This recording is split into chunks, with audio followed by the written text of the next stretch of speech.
Igsuon sa atong pag-alagad ngadto sa Ginoo, lahutay lang gayud kita sa kanunay. Bisan daghan kitag mapagsulay sa atong kinabuhi, apan lahutay lang gayud kita sa kanunay. Tungod kay ang paglahutay makahimo kini nga makapahimuot ngadto sa Ginoo. Ug kana nga kahimuot sa Dios, duna gayud kanay paglaom.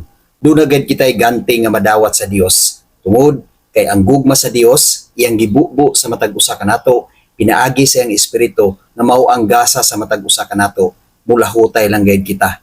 Musalig kita kanunay sa Ginoo. Tungod kay dili gayud kita pasagdan sa Dios. Ang Dios sa kanunay nag-uban o nagbubo kanunay sa iyang espiritu aron aduna kitay kadasig ug kaisog sa atong pagkinabuhi ug pag-alagad kaniya sa kanunay sa matag adlaw. Makabarog kita nga lig-on ug dili matarog tungod sa espiritu sa Dios nga iyang gihatag sa matag usa kanato. Roma 5 versikulo 4 hangtod sa 5.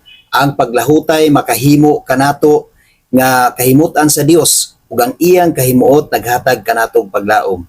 Dili gid kita niya pakyason ni ining paglauma kay gibubo man sa Dios ang iyang gugma sulod sa atong kasing-kasing. Pinaagi sa Espiritu Santo nga gasa sa Dios kanato. Usa igsoon mao kana ang pulong sa Dios nga nagdasig sa matag usa kanato. Bisan unsa ang mahitabo sa atong kinabuhi dinhi sa kalibutan, lahutay lang gid kita sa atong pag-alagad kanunay ngadto sa Ginoo.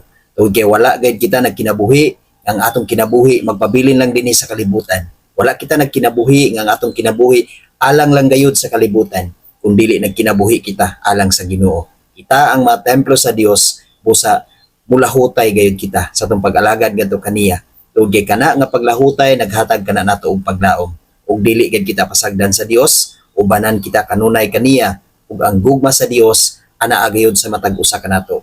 Ang espiritu sa Dios anaa gayud sa matag usa kanato. Gibubo sa Dios ang iyang espiritu alang sa matag usa kanato. Gasa kana sa Dios busa sa kanunay, musalig ug muampo ug mulahutay lang gayud kita sa kanunay. Ug mulahutay lang gayud kita sa atong pagkinabuhi dinhi sa kalibutan.